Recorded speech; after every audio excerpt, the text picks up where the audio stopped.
Hello. Addie, How are you? I'm just fine. How are you? I'm doing fabulous. Ready to get back to reality and regular life, though. Yeah, Yeah. I appreciate you participating in all these classes. Yeah. It's fun. It's It makes interesting to see what people do. makes it a lot more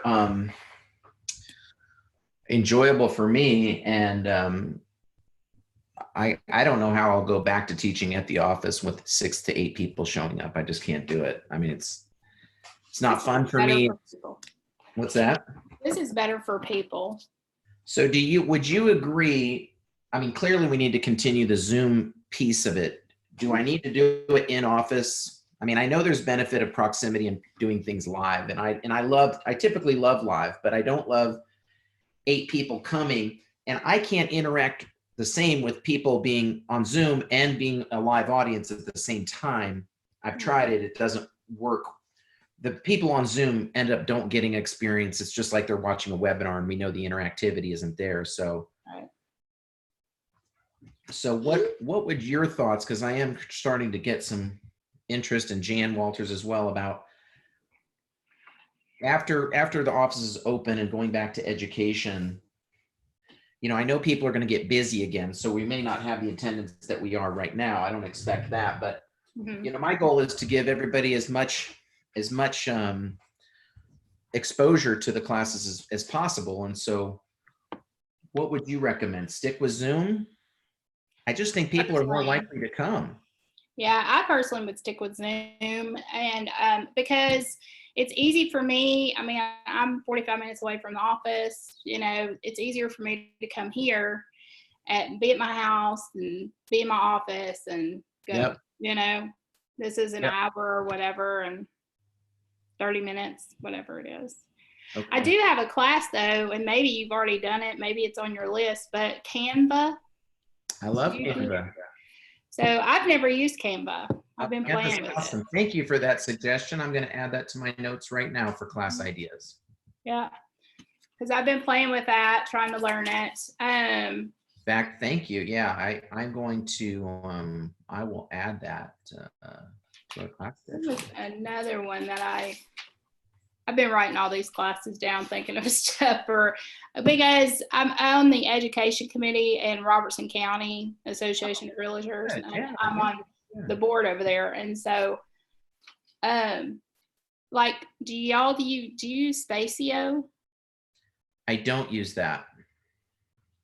Um, that's becoming the new norm, I guess, for virtual open houses and virtual tours because they can go on there and schedule it. Spacio. Mm-hmm. And I Okay. haven't had a chance to really dig into that yet, but Sure. Okay. um, I don't know. Is the text helpful reminder for yeah. classes? It is. Okay. Mm, Do you think I should send one out for every class, and how far in advance? I like people to plan, but if you give them too much planning time, they're not going to remember or put it in their calendar. What would you suggest as an advance notice via text for classes?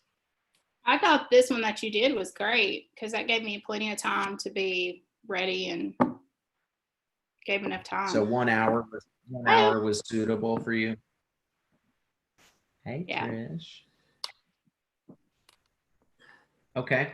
I'm just trying to create some standards to it, as far as reminders. And Yeah. I'm a consistency person. So just like I work in my business, I really try to do it consistently. So everybody can count on when they're going to get reminders, how they're going to get reminders, things like that.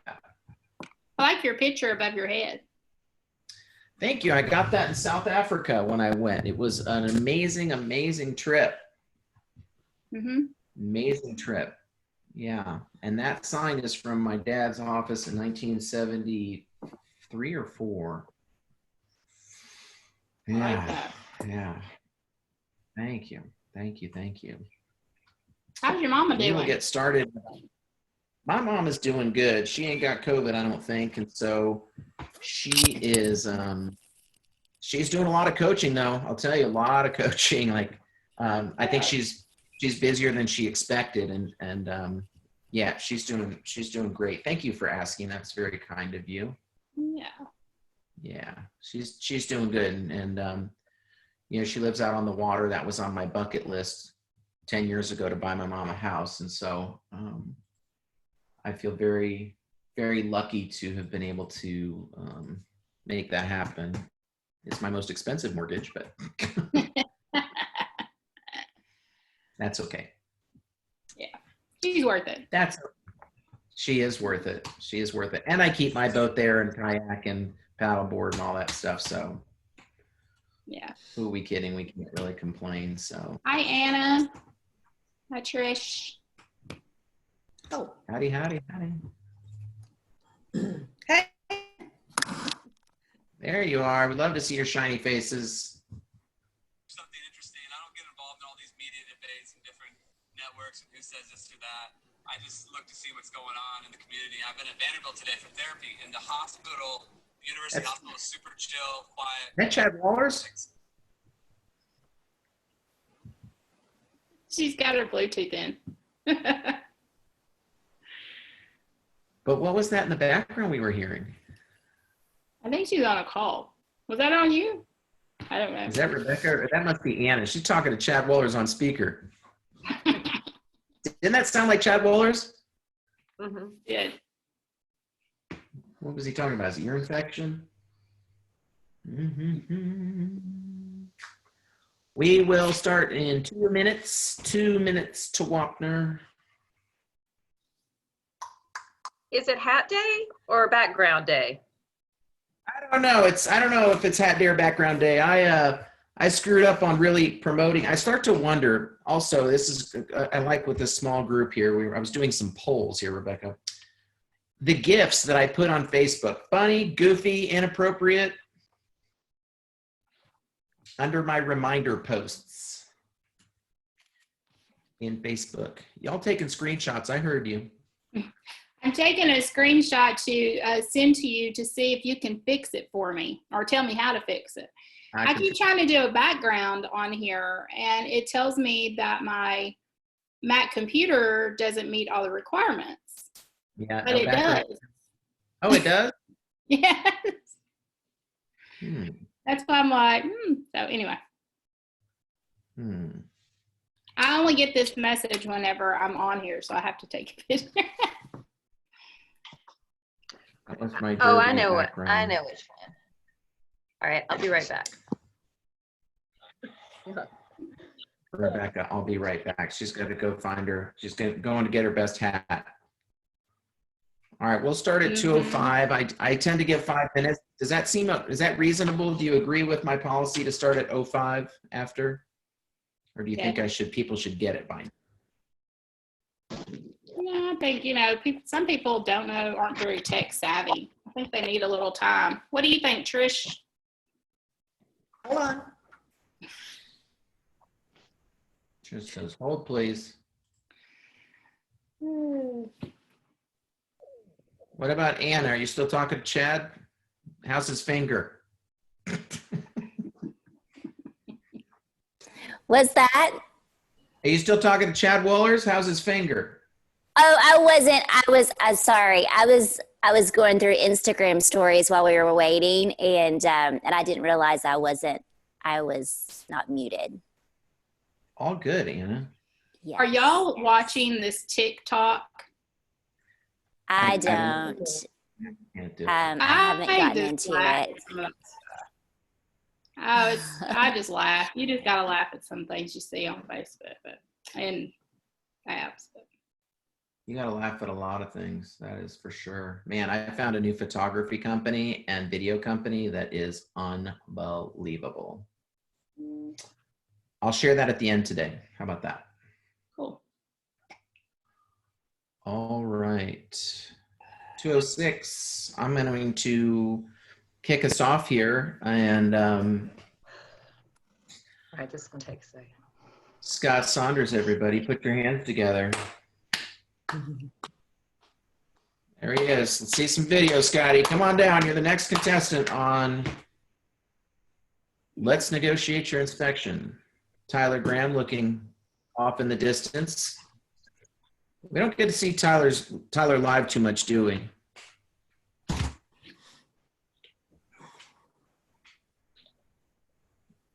Your settings. I'll look at that. I don't know if you have enough memory, which I would upgrade. You only have 4 gigs of RAM. It's very easy to upgrade that, Tina. And so I would encourage you to, I've got a Mac guy too. I have the best Mac guy. So if you want him to do it. He doesn't, I don't know if he does his memory, but it's an easy job. Okay. All right. So don't let me forget, we will come back to that. So today we're going to talk about inspection releases. Scott Saunders, I need your Mac guy. No problem. Happy to give him. He's unbelievable. And a former realtor, so he knows what we do and how we do it. So he totally gets it. He is the best. All right, so today we're talking about inspection releases. Welcome, everyone. It is Thursday, May 7th, 2020, day 2000 and never of the COVID crisis. So we're still doing Zoom and loving it for those that are going to be watching this later. And we will go over today is about Tuesday we had a review of inspectors and inspections. Today is negotiating the inspection release and trying to really, it's a shared open chat today to kind of learn from each other of what and how we do what we do, and maybe collectively we come up with a better way and share the ways that we do it. So I will be happy to kick us off and share what I do, and then open the dialogue and get your sharing. Does that sound good for everyone? Yes. Awesome.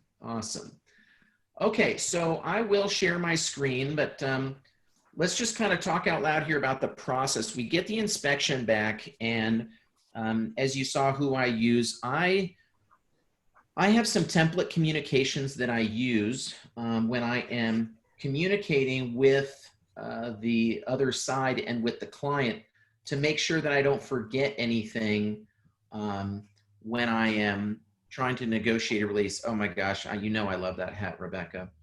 One of my favorites of all time. Oh, with the dino background, like beating the internet today. Okay, so I wasn't quite ready. It's okay. You're doing great. So I'll show you, if you'll indulge, it might be helpful here. I'm going to go ahead and share my screen, and I'm going to show you. Can you see this email right here, or this template communication? Okay. Is it big enough? Can you all see it okay?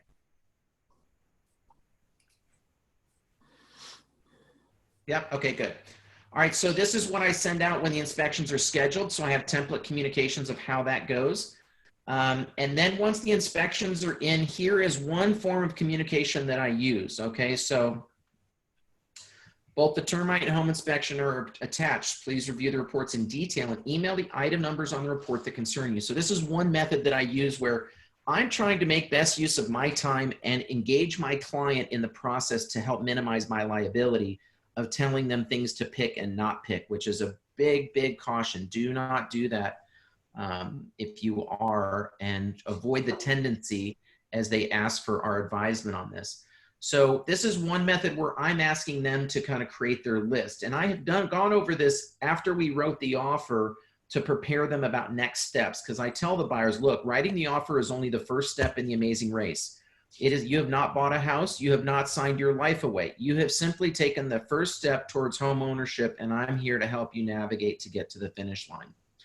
And so this email, of course, says, when reviewing, please analyze the areas of concern to you by prioritizing A, B, and C categories. A being a must-do, B, an item you'd like to be done but aren't a deal breaker, and C, as items you can or would prefer to do yourself. In every home, there are items that will need repair. However, rarely are there items that cannot be remedied or negotiated. You have a few options available. Request the seller repair items prior to close and ask for receipts of the work prior to completion.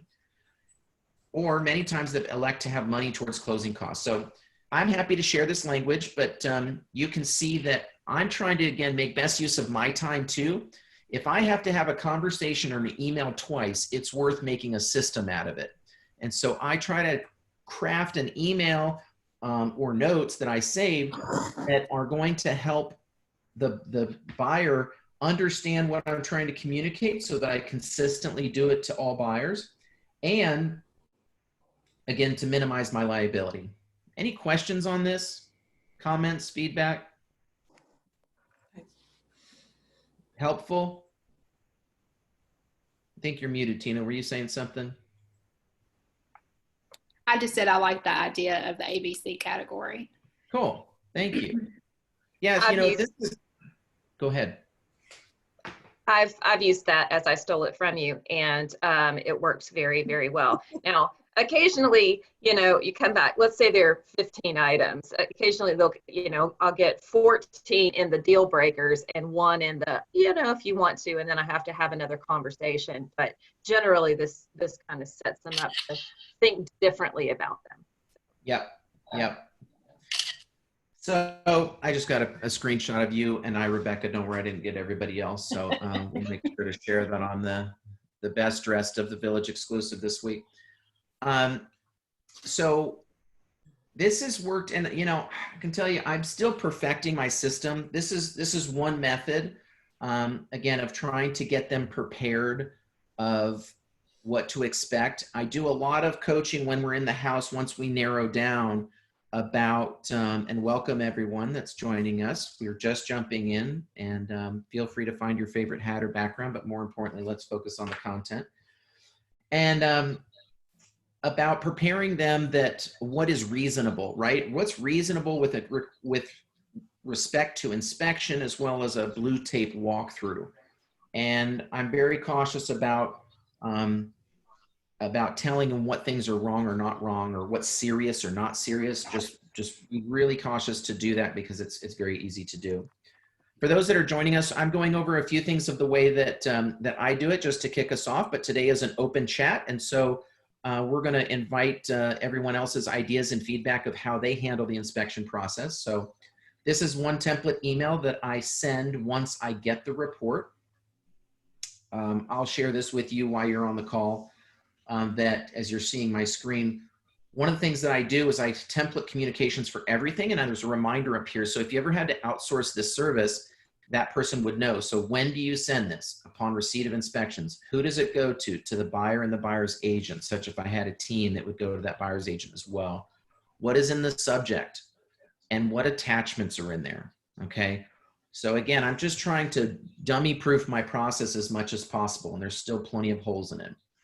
All right, so the next thing I get is inspection schedule email. So this is one that an agent on my team worked, and this was their process. Please take a look at the report and fill in the questions below. If you would like to discuss the report or have questions regarding the results, don't hesitate to reach out to me. One of the things that I recommend when sending out requests to clients is include 2 to 3 times and dates that work for you to have the conversation. Don't just send it saying, let me know when is good for you. Take a step out of the process, as the funny goes, feed tuna mayonnaise, save a step, right? So like, try to find ways in which you can simplify that communication process. So that would be a tweak that I would have to this. But were there any findings in the report that make you want to walk away? What are 5 things that you would like repaired or replaced, or would want to walk away from this home? So you can kind of see that. Helpful? Thoughts or feedback on this? I have a question. Yeah. So in this situation, we're representing the buyer. Yes. And do you generally go through the entire inspection report yourself? You know, scan through it to see? Or, I mean, as a listing agent, obviously you would not want to do that. But as a buyer's agent, what do you do? I do, but as you ask that question, it begs a good question for me is maybe I don't want to review that inspection report, because when we know, we have to disclose. What if we had another buyer that wanted to make an offer on that house, and now we have knowledge that, I don't know, it's interesting, other people's thoughts or opinions on that, or how you handle working with buyers, and do you review the report? Yeah, Tina. I do not. I don't go to the inspections. Yeah. And I do not go look at the report. I let them know as a buyer's agent, I just let them know kind of what you did with the ABC, but I just say you need to go through the list and decide what is important to you to have fixed or not fixed, what's a deal breaker and what's not, and then that's all I do. I don't, because that's just a liability I feel like that you're opening up for yourself. I've never thought of it, and I love the practice. Anyone else not read the inspection report? Tina, you trailblazer, you. I love it. That's really, it's funny. I've never thought to not look at it, although I like it. I wonder at what point, you know, I think sometimes it all starts with education, right? People are the most surprised when I remind them when we start showing that I'm not allowed to tell them if it's a safe neighborhood, especially how are the schools? That one they think just is Realtor 101, that we know the schools and we're here to tell you how good or shitty the schools are. So I can always get out of that one because I say I don't have any kids. So there you go. anybody else have language around what they use to get out of that while we sidebar in Teddy fashion? Hey, Teddy. This is Trish. I've been around for a little while, and I'll tell you, in the new environment of nobody wanting to go to inspections or reading inspection reports, that may be today's environment, but I will tell you, when I first got started, I went to every single inspection because an inspector could tell me the difference between this and that. He could tell me the difference between, I have to put this in the report because I'm required to, versus I have to put it in the report because I'm required to. Gotcha. And so I went, and I still go for the most part, because I feel like if my client's not there, and I require my clients to be there if they can. There have only been 2 incidences that I've ever said, you know, you're on your own, and not really on your own, but one was a builder, so he could inspect the home himself, and the other one was an out-of-town buyer that I couldn't physically be there. But maybe I'm just a different opinion. I feel as though the more knowledge that I've got and that I can explain or know, me personally know the difference between serious items and, you know, a nail pop, brings value to. I agree with you, Trish. I think it's an interesting spot in our industry, right? Is that I think we pride ourselves and feel we certainly serve value with the more knowledge that we have. And I certainly believe in starting out in the business, I would encourage you to go to inspections. Maybe a way around that to become educated is go to another agent's inspection. Don't go to one on your own transaction. Therefore, you're not responsible to any party, but you're learning what inspectors are looking for and what the difference between a nail pop and a GFI and a double tapped electrical breaker is. But I don't disagree with your position or choice on it. I can see the value in both ways. Anybody else have comments or sharing on that? I will just chime in for real quickly and just say, Trish, I used to go to mine too. I've been in it for a long time too. And I used to think I had to go, you know, and I thought I was doing my clients a disservice. And I took a class on liability and how easily it is for you to be sued, and just it was a big class about it. And that was one of the things that they talked about, was about the inspections. That's why I stopped going, because I used to go. Well, too, I don't go. If I'm the listing agent, I do not go. Yeah. But if I'm a buyer's agent, I have typically gone. Now, I don't advise them. Right. That's the inspectors. But it gives me a sense of knowing this house is better off than what I thought, or it's not better off than I thought. Yep.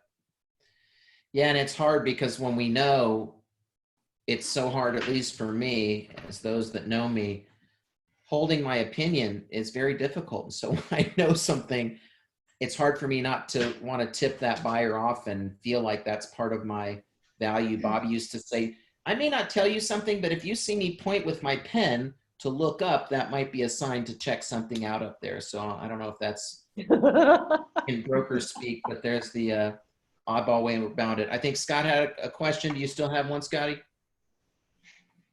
Not a question. I was just going to offer my thought on it is I don't go to inspections and hang around, but I do a lot of times just if I know my buyer is going to go there, I will meet him real quick and pop in and say, hey, inspector, did you get in okay?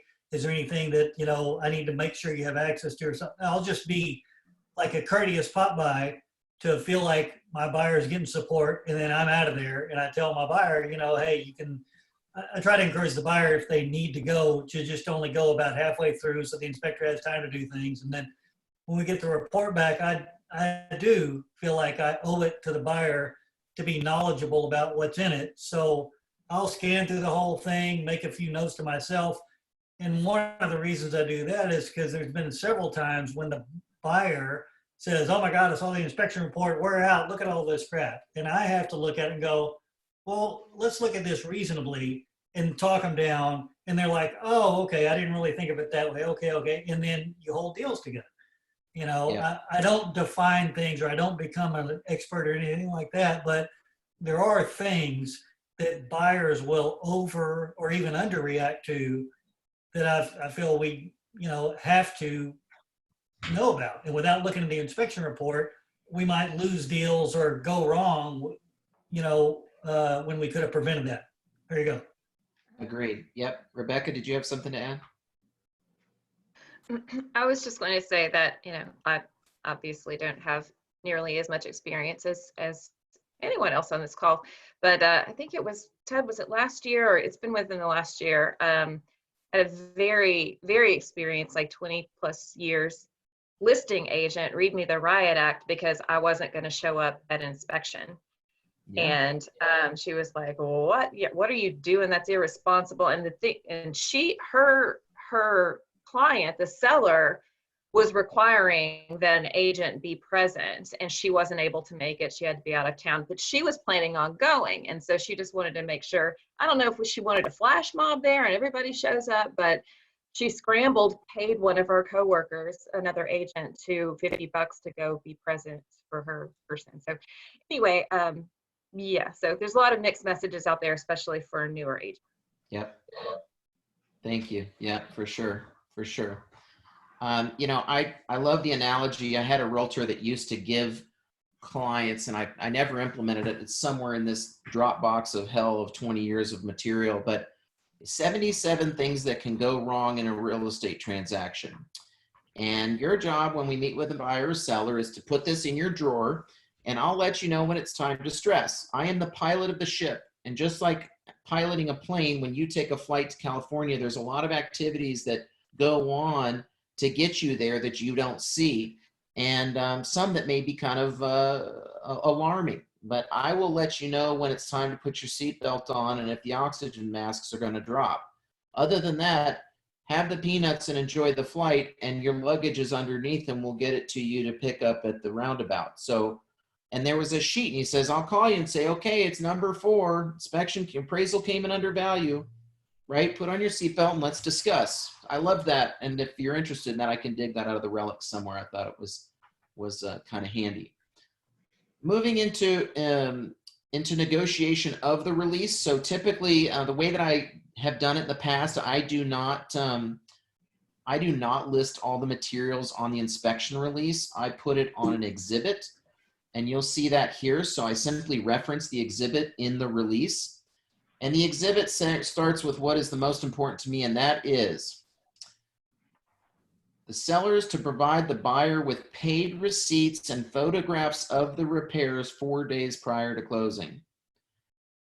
I am not interested in receipts only. I want to see photos of the repair completed.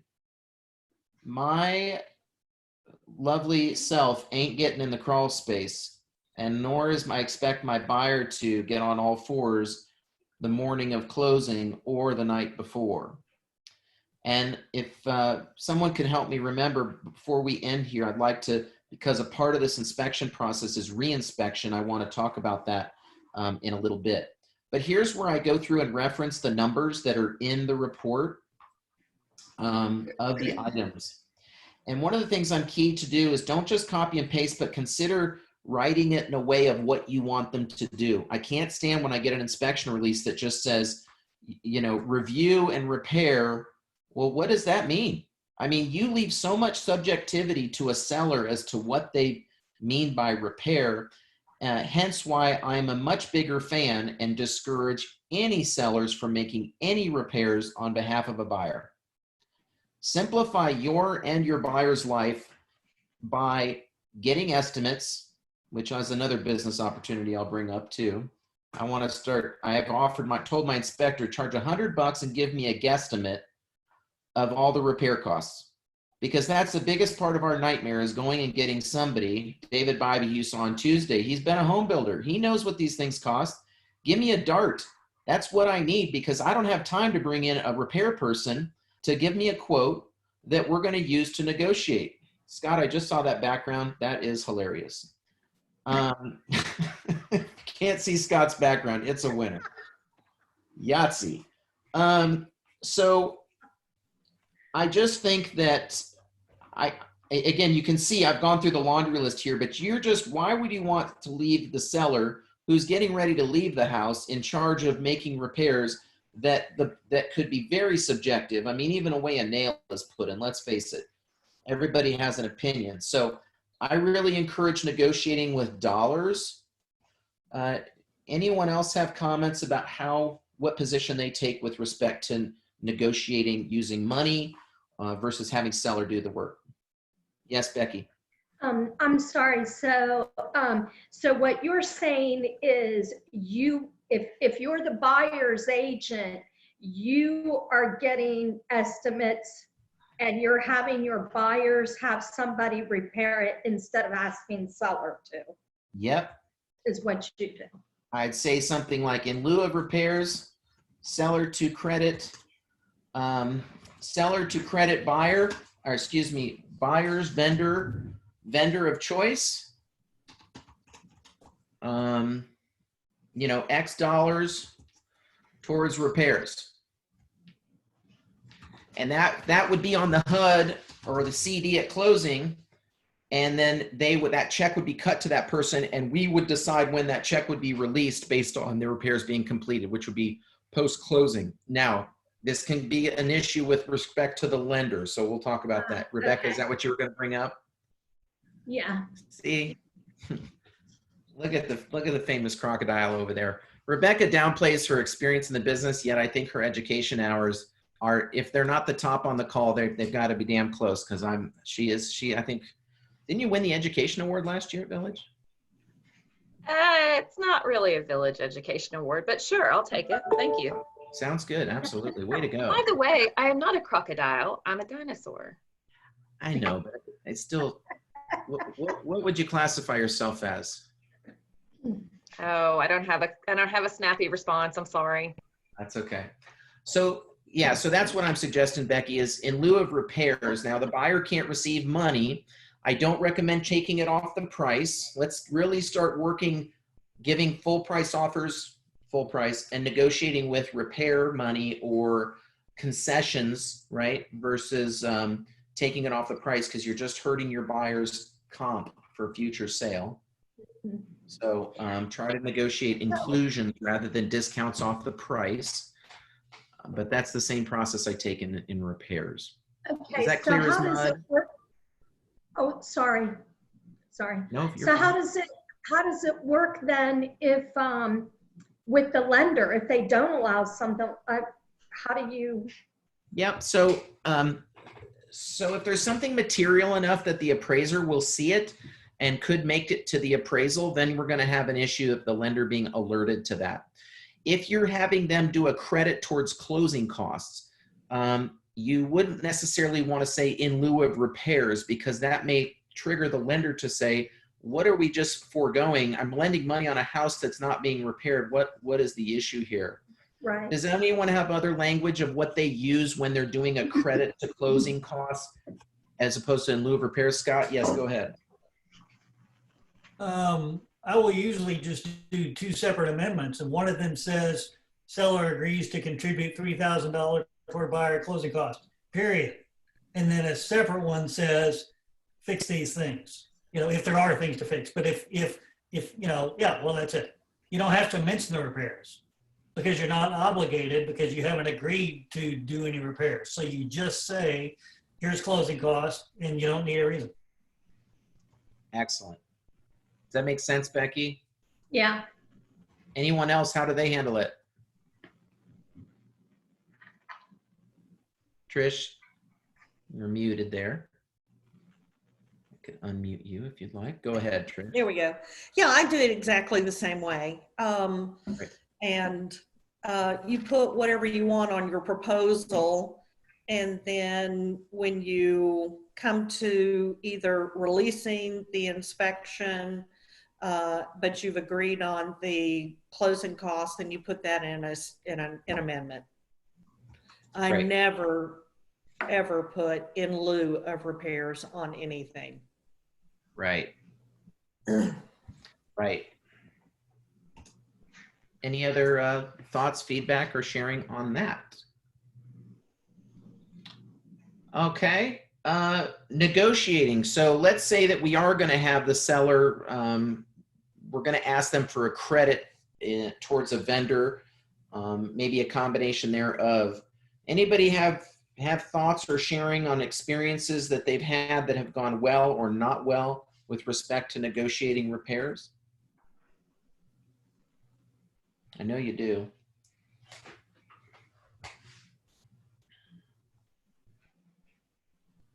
Do you want me to open the open door?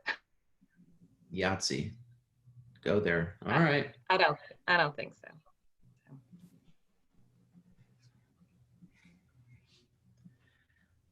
Because that We all goes came down the here- path we all of, came here just for we all came here just for my silly ideas. Ann Nelson, do you have an experience you'd love to share if I can call you out so you knew it was coming?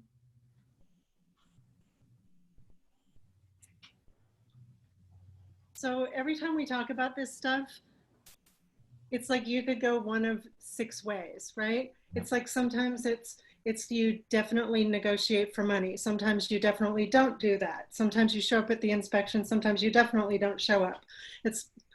I don't think there's one way or another. I think the thing that's coming to mind for me is just this one negotiation where we had everything agreed to, and then at the end, and it was for the seller for the seller to make repairs. And then they just decided they were going to do it with their own guy on their own time. They weren't really going to provide receipts, whatever. And they literally just played chicken with the closing. And I run into that frequently. You can just be an ace at what you do, but if the other people aren't going to play ball, you're sort of screwed. So that comes up frequently. But the other thing is, I think, is just make the other person your friend. Start at that point, and like you're both on the same team. You're both trying to get to a win. And when you do that, I think it always works well. I think you're absolutely right. And you know, one thing that reminded me of is in this document when I say provide receipts and photographs of repairs, or what, right? Well, and even when you do the or what, it's like, if they want to just say, no, I'm going to use my guy. No, I'm not doing it 4 days before. They'll do it the morning of closing. You know, oh, we don't have receipts for that. Oh, my guy will fax you a handwritten whatever. And that happens really frequently. And at some point, you just have to advise your client to keep their eye on the ball, eye on the prize, and don't let some small thing at the end keep you from getting what you want. But it's not always perfect.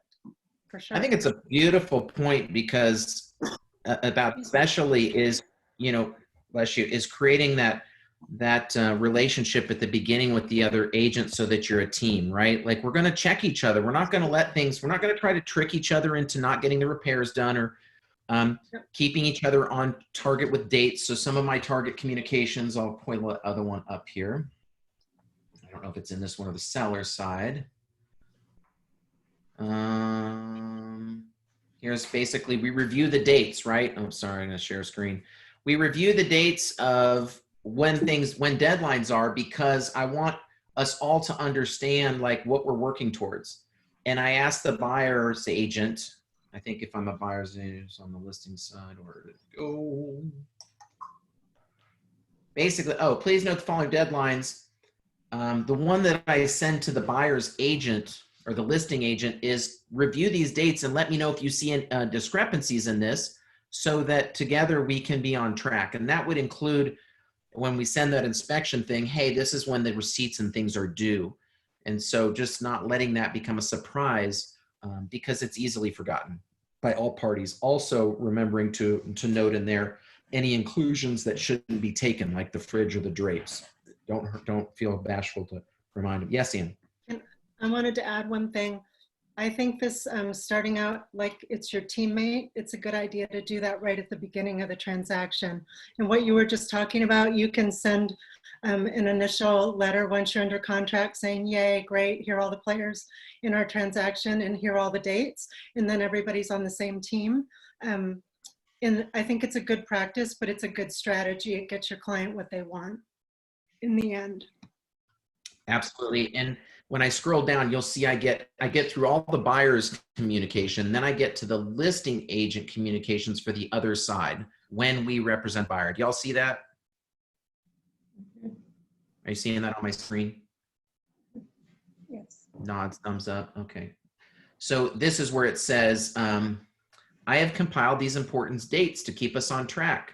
Please reply to this email with confirmation your seller has approved the inspection times, confirmation all systems are on and working, especially fireplaces if in the home. Per the contract, confirm all areas are accessible, blah, blah, blah. Confirm the dates above or as you calculate per the contract. Look forward to working with you. So negotiation of the repairs, it can be a very delicate process because the seller, we know, doesn't want to do any work. How many sellers have said, I want to spend as much money on this house to get the greatest return possible? It rhymes with none. So we know they're not really up to do much work anyway. Let's be good stewards of our industry when we work with sellers to put in their net sheet an allocation for repairs so that that's already budgeted in. And then prepare them that no home is perfect. Inspectors are not paid to find things wrong, but they are required to report on things they see that could be of concern. And so it doesn't mean you're required to bring your home to code or to fix everything, but it is another stage of negotiation. And if something's material enough, obviously we will fix it or need to, because it will be a requirement of likely any buyer. Anybody else have other language during that process or thoughts that they've seen work or not? Yep, Scott. No, I was just going to say I like it. That's good. I don't have anything additional to add to it. Excellent. Except a quick wipe down on that bathroom in your background. Okay, so that's the email for that. And then, like I said, I send that other communication with the exhibit, and then we stay on top of them to get the photos. How often does it happen? About 10% of the time I get the photos, okay? About 50 to 60% of the time I get the receipts. You know what I get 100% of the time? The credit towards repairs when I negotiate it that way. So prepare your buyer when working with them that may be the best practice, but explain to them why and let them make the choice. And I think that sometimes where we, I'll speak for myself, have gotten myself off my practice sometimes when I don't follow my rules.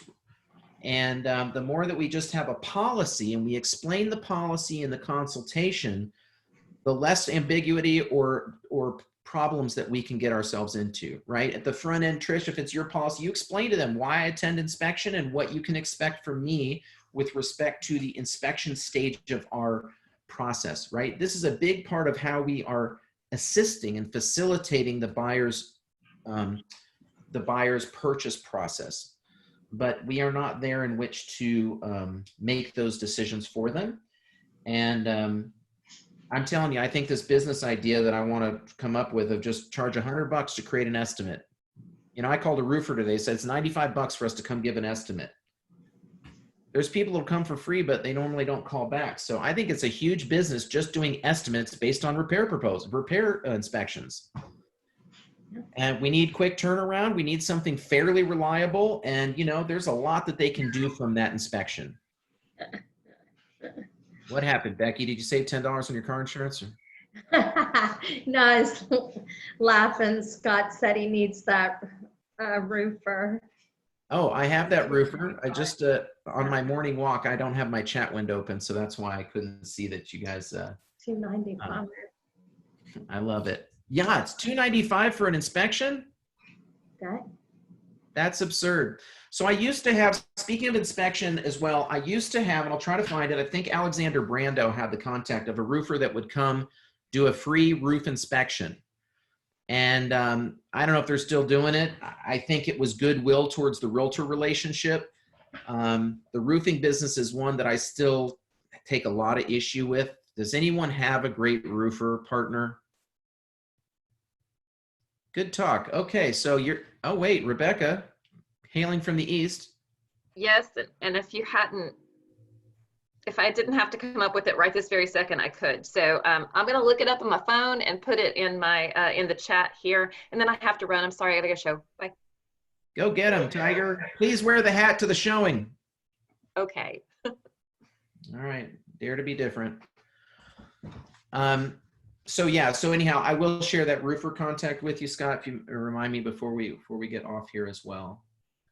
So from the inspection or from the negotiation perspective, I really just try from the very beginning to prepare people on both sides of the transaction that I'm on, so that to have a smoother experience, so there's no surprises. Of course, when they get the report, I typically suggest we not talk about it upon their first reading. Especially if they could do an overnight, can be very helpful. Yes, thank you, Rebecca, for that roofer. Thank you. I think you got that from our people originally, somewhere in our archives, right? Yeah. That's the problem, is like half of my ideas and good resources are somewhere in the computer. So. Well, you should change your passwords more often if you don't want me to steal them. Rebecca assists and really helps me, and so she has access to all that stuff, so, and I'm so thankful for it. So thank you for sharing that. Yes, Ryan with Ostermiller is very, very good. I think they're a national company as well, but they're a local presence. So I don't think they charge for the repair. Thank you, Rebecca. So anyhow, next on inspection negotiations. Any questions up to this point? We've got 15 minutes left. We're not going to go the whole way just for it, but on the reinspection, how many of you have paid for the reinspection to be done with the inspector? And did you find it of value, or do you do it yourself and attend, or how do you all handle that process? I do not attend, but my clients do, and they'll do the reinspection.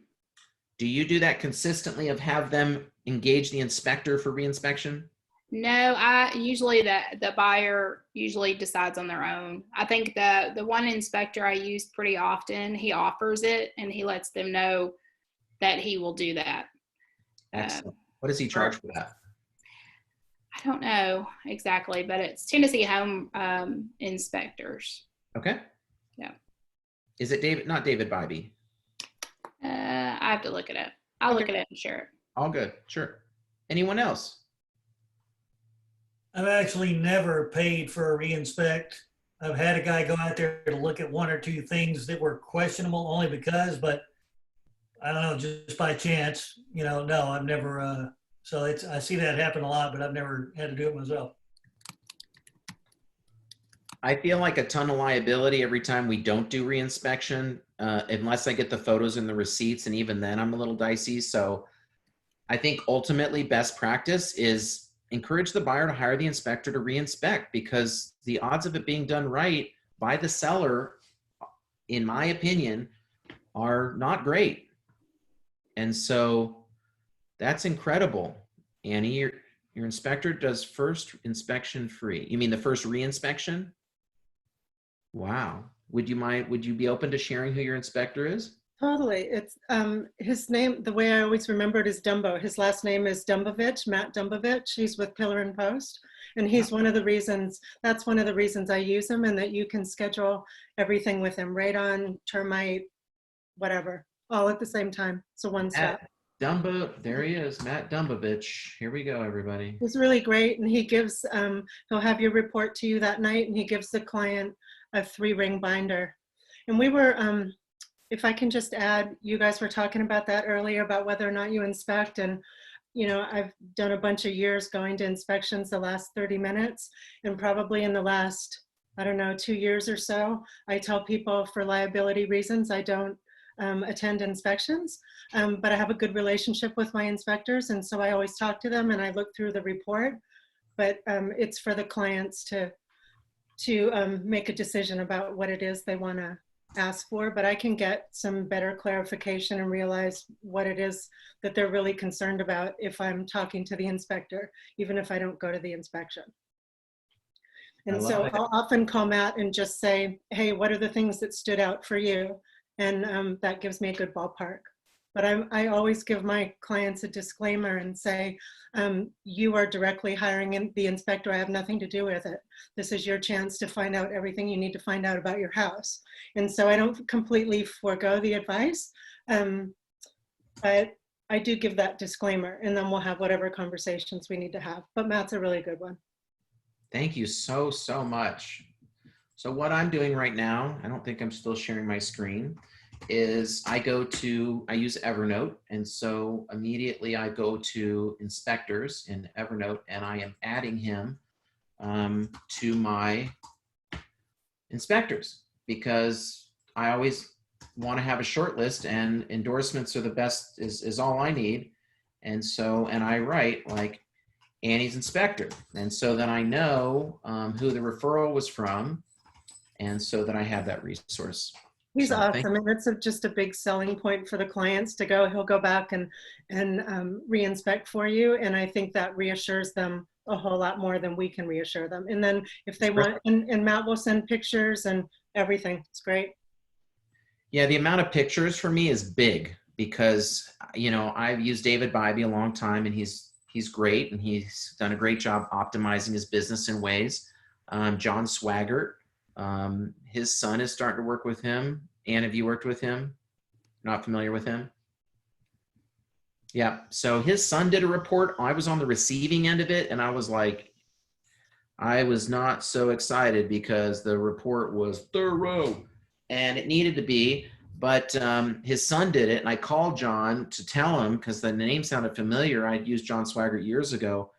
I couldn't believe how detailed this dude was. I don't know if it's because he's young and hungry and still proven, but the amount of photos and the references in the report to the proper practice way to do flashing at the bottom of siding. And, you know, I've seen it before. I mean, David does it too, but I was just really pleased. And the reinspection thing is huge. I think it's a huge point of liability for us. And it's an area where there's a lot of room for problem in the reinspection. When do you do your reinspection? The day before, the morning of the closing? Opinions, thoughts? Trish, I see you shaking your head. Or Anne, go ahead. You're unmuted. Yeah, I was just going to say, do it whenever you've agreed to in your proposal. If it's 4 days before, then that's a hard deadline, and make sure they're ready for that. And then do you do another final inspection to flush toilets the right before closing? That's yeah. You still have your final walkthrough, and if the buyer wants to have a second reinspection, they're free to do that. And I don't even know what that costs, because I almost never get there. I don't remember. Maybe it's $150 or something like that. I don't know. But I think it's worth it to have that done, 4 days prior in case they haven't done it. You still have time to get it done. There's nothing worse than the day of walkthrough and, all the inspections aren't done and here comes closing. Yeah, I always a part of it, and I have a sheet that says what we do at final walk is, and it kind of gives them, it's like we flush all toilets. I want them to make sure right before they, sign that check that we don't have any last minute leaks. So that is the last order of business before we go to close. Trish, did you have something to add to that? No, I absolutely agree with Ann. It's perfect opportunity because if the seller has agreed to 10 items, perhaps they've done 9 and forgot about number 10. And this gives them plenty of opportunity to go, oh yeah, sorry. Yeah, We'll get it done. absolutely. Thank you. Any other additions to that? Tina? One of the things that you were talking about, that you would still do a final walkthrough, and this is a little bit off, but I would recommend doing a final walkthrough on the day you actually sign the papers. Yes. I had a couple of clients that wanted to do it really, really early, like 7 in the morning, 8 o'clock in the morning, to sign their closing documents. And they weren't able to go to the house first because they were going from work to there. So we went the night before, everything was fine. It was an older home. I don't like the way this sounds already. It was an older home. They closed on it. She got off. She went to the new house. The ceiling had fell in the living room. It was plaster and it fell in. Luckily, the seller was really cool and he fixed it. But so now that's my rule. You have to do your walkthrough the day we close before signing. Yeah, and preferably go ahead, Ann. I was just going to clarify that the reinspection, you do it according to your repair proposal, and then your final walk is still the hour before closing, because if a tree falls on the house that morning, you don't want to buy the house. Absolutely. The hour before, like literally we go do that right before we sign. That's right. Yep. I didn't always do that, and I don't know how I'm sure I just stole that idea from somebody, and to me, it's only way to go. But yes, reinspection likely prior to that morning, because many times there's something left off there. They forgot to do item 10 and they're back in the saddle with that. Anything else? I know I said remind me of something I wanted to give to you before we parted here today. Anybody remember what that was? Your Mac guy. A Mac guy, thank you. Yes. Get you my Mac guy. Am I missing anything with regard to negotiating the inspection process? I'm sure I am. Ted, I was just going to ask you, did you get that inspection list I sent? I'm guessing the answer is no. Anyway, I sent that, so just kind of an addendum to this. Did you email me something? Yeah, after whatever Tuesday's meeting, yeah. Oh, let me confirm that. The answer is no. I'm not recalling that offhand, and so I will look for that here as well, because I'd like to make sure. And there it is. Thank you, Ann, for the reminder.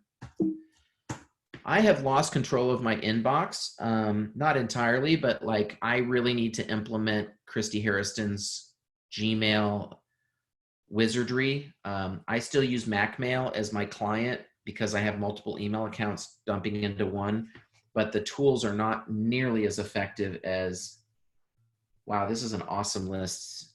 Annie, I wonder if I could dump this into, hey, yo, look at them apples, everybody. Coming straight to you, sharing Annie's expertise in the chat box. Matt guy. This is the madness to be in my head, by the way. I had another Mac guy, and he got so big he moved his clients to retainer. So I was like, I'm not keeping you on a retainer for service. He has a lot of realtors that do it, and it got really expensive. So Annie, can you explain that list a little bit of the recommended inspection list of what that is? Yeah, this is done in the beginning after we go under contract, and it's just to show them that there are a zillion different kinds of inspections that you can get. And to give them all those possibilities, we always recommend, we always do the typical general home, radon, et cetera. And then there are all these other things that are there, and we don't actually talk to them. I mean, typically we don't talk to them about that stuff. So this list comes out of that. Like, here are all your options. If you want to pay $500 for this inspection and $500 for that inspection, you're free to. But if you say no, don't say I didn't tell you. So we ask them what they want to inspect, and we have them sign off on that to show that it's been put in front of them, the options, and that they decline them. And that way they can't come back later and say, why didn't you tell us to do a pool inspection or to inspect our sewer or, whatever. Super impressive. Super impressive. That's awesome. Thank you so much for sharing that. And most importantly, reminding me, I would have gotten it, but I did clear out a bunch of emails. I'm feeling good. I have a friend that has 68,000, so I'm really winning. I think I'm at 605. So anything else on inspections? Questions? Comments? Feedback? 2:57. All right, we can end early. These aren't possible without you all coming and sharing. So I can't thank you all enough for doing what it takes to get on here, and most important, sharing and showing your smiley faces. So it makes a difference in the element of connection and sharing, so thank you so much.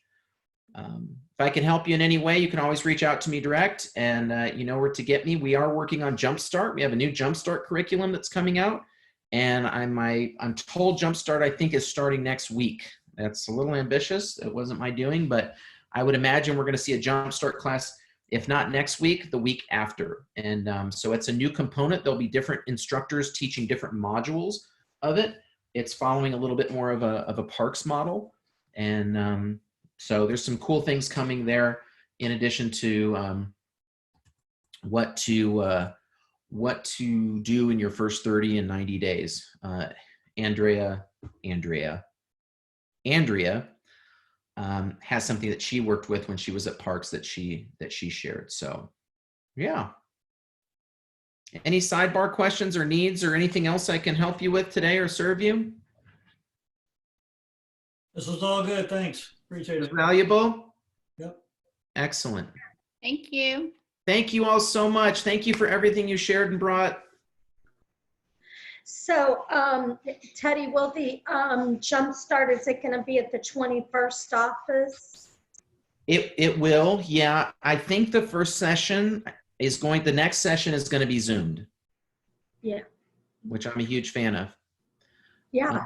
Not because I don't love being in person. I really do. I just like the accessibility that it creates for those that may be in the field, and the recordability of it. I think that education has certainly been moving that way. I think this internet thing's going to stick. And so I think we can all rely on the fact that working remote and doing things more online is just kind of the part of it.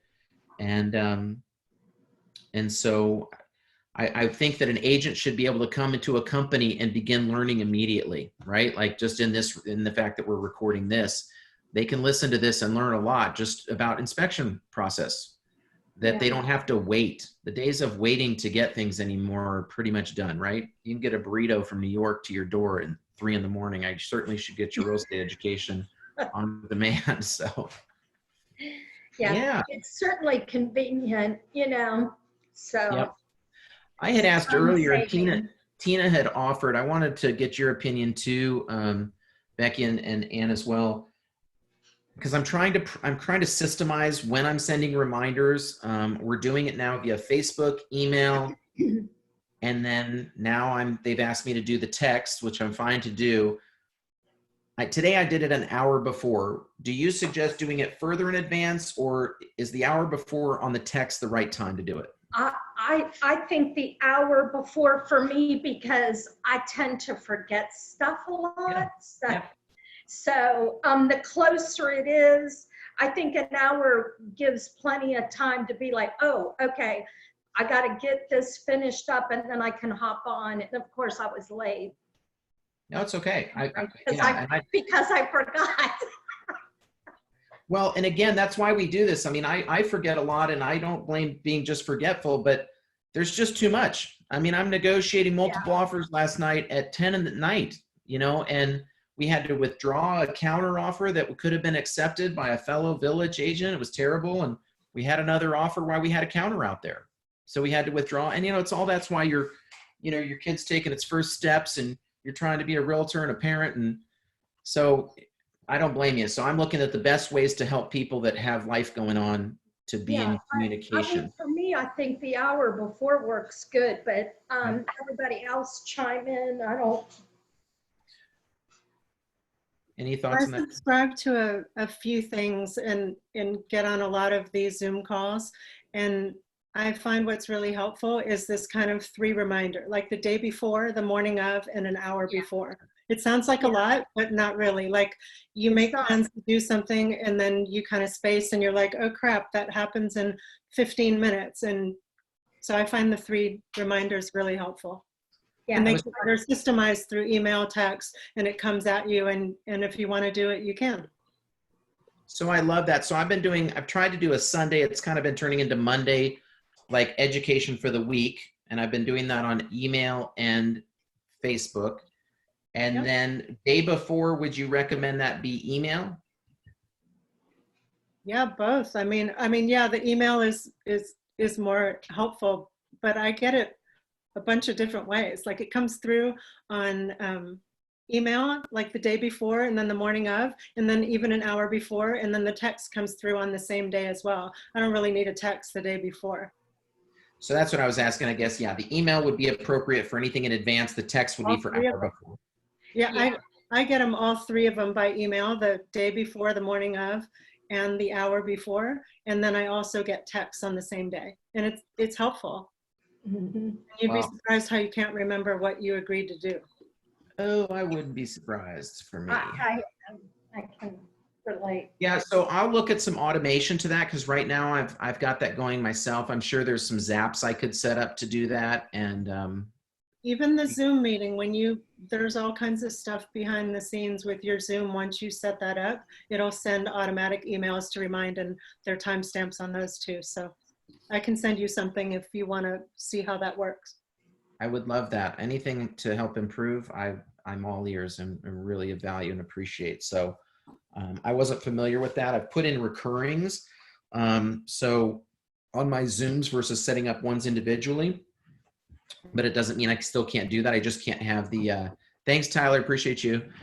Just can't have the subject for each week in the Zoom, but I think most people just want the link to the Zoom and the rest being, I'm really trying to find that way, right? Because we use Google Calendar. And so if I can get everybody using the Google Calendar and then it sends out the reminders, like I'm trying to find the one platform that will kind of do it all. And I think it's located probably within the Google system, but I'll certainly use the Zoom one till and if I get that other one optimized. If you have people register for it, then you have their information, and then that allows you to talk to them. Anyway. What do y'all think about that as far as getting people to register for their brokerage education? I haven't done that yet. I like it from a piece of accountability and reminders, and I appreciate y'all hanging in for this Q&A. You don't have to stay, but. From a broker point of view, I mean, remember we used to do this, there was mandatory education and we all had to sign in and prove that we attended these whatever mandatory classes. So I think from a broker point of view, it doesn't hurt to know who's actually jumping into education. And it's also a marketing tool, how many people are actually showing up to these things. You don't really, I don't know if you have a record of the attendance here, maybe you do. I have no record of attendance. I have no feedback or surveys, which I would like, ways I can improve, ways that we should do things different. I just think it's not too much to ask people to punch in their name and their email, and that way you can communicate with them about it. And they don't have to show up, but if they do register, then at least they have the link and everything, and it creates accountability and a communication platform. I love it. Is that something you would see done through the registration process through Zoom or something different? Yeah. Yeah. The back end of Zoom has a whole bunch of that. I'll send you a video. Thank you. I didn't consider myself such a novice at Zoom, but I certainly have been humbled today, and gratefully so. No, it's not like I know a lot. I just happened to be informed about that particular thing from someone. I'm very grateful because I think you know that of me. I'm a person that loves to leverage tools. That's what we have to do as realtors to keep ourselves efficient. So I would welcome and be very grateful for that. And this inspection thing you sent, Ann, is awesome. Yeah, that's awesome. Thank you for sharing that. So that's what I've been trying to be sensitive to in the reminders, is just how much I'm bombarding people with text, because I don't want to send the text the morning before, the day before, the morning of, but so just do the text the hour before, email and Facebook for the other reminders. Is that what I'm hearing? Yeah, I mean, you could text twice on that same day. It's like, we all know how busy we are. I mean, do you really get bummed out about your phone having a bunch of texts? It's like, just how we communicate, I think. So it doesn't bug me, but for some people it might. I like the text because I'm not always in front of my computer or looking at my emails. But I can always look at my phone. I always have this with me. Yeah, and you don't even have to look at it if you don't want to. Yeah. I think the standard, I mean, it's sad but true. If anything is timely, if it doesn't come on text, it ain't getting addressed efficiently. Emails, it's one step from my mailbox. Mm-hmm. And I mean, you probably have a greater chance on Facebook Messenger to get me instantly than you do on text, but it's good to know. And I appreciate the feedback, because I think there's more people that would want to participate, but don't because they're missing it. And that's that's on me and us to be a better. The other thing is, when you send the link through the text, everybody's not jumping on Zoom from their phone. So it is helpful to have it in an email. Okay. Like that day and not, the Monday prior. I also feel, I've told them that I think they need to send out a reminder with instructions on how everybody can get the village calendar onto their devices, because I think there's a lot of people that don't have it on their device as the calendar, so you can see real time, because that's where I'm keeping the Zoom links updated, the content updated. So I need to look at mine more. I always forget about the calendar, to tell you the truth, because I'm just not used to doing it.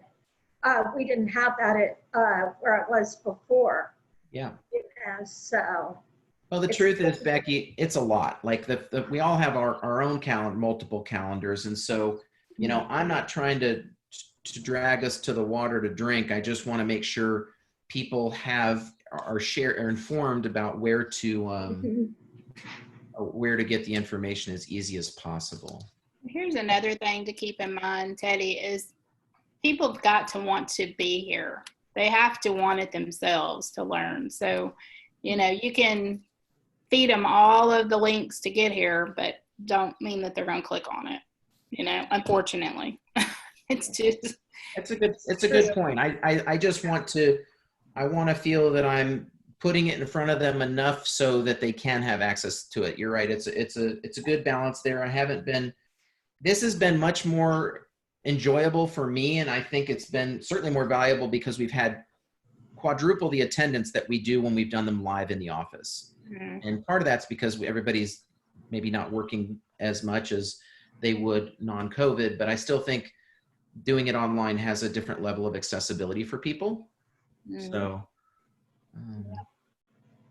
well, I can't thank you all enough for your feedback and ideas, and I may put out a survey. It's probably a good idea for me to do a poll and survey just to get some other people's feedback on, and maybe I could use you all as if you'd be open to it, to get your feedback on the form of the questions that I'm asking, because it's a good time to check in on how education's going so far for the folks that have participated in it and experienced it. I've heard some good feedback, but I know there's areas I can tweak and improve. So, well, I'm thankful for this because, I still consider myself new. So anything I can learn, I'm appreciative of it. I'm glad you've done it. Well, we're thankful you're here, Becky, for certain. Thank you all so much. Bye. I'm going to take it off here. Have a good day. Okay, I'll bug you all soon. Thanks. Okay. Bye-bye.